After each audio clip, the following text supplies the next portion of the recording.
Problema ko ganahan mo hawa diri. Ako gatambay-tambay aning kuan. Ilalom aning mangga. Aw tubog. Murag lami na kayo diri payagan no.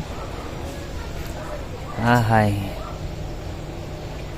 Maka-happy lang yun no.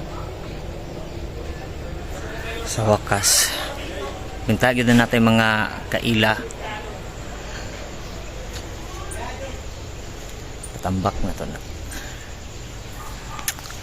Pundar ta oy. Kini pass out.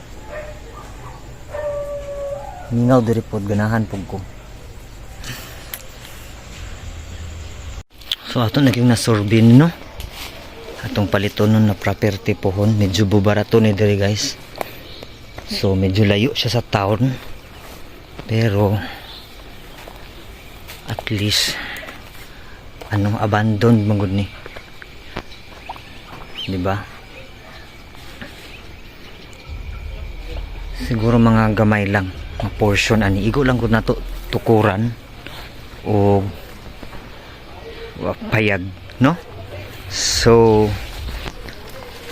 na ay mga saluyot. Okay, asa ka dapitan nato dapitan ni. Guwapo. Guwapo diri dapit sabay. Daplin sa kalsada. So diri nga side. No? Nindot diri. Soon ato na ni siyang tukuran ug maong payag, puhon-puhon.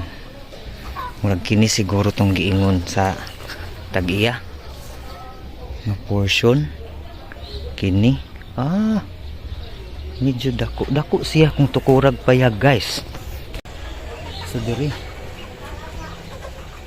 nini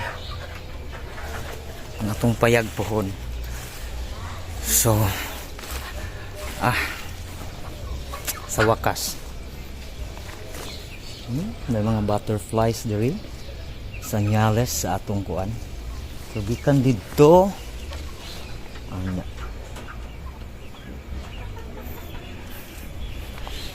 very so muna siyang pinakabakante diri ha lot. So napalibutan na siya og mga balay dira, building dira. So diri po building po na dira. So muna siyang dati karaan nga gamit sa balay. Ando na pud ta diri mga pato.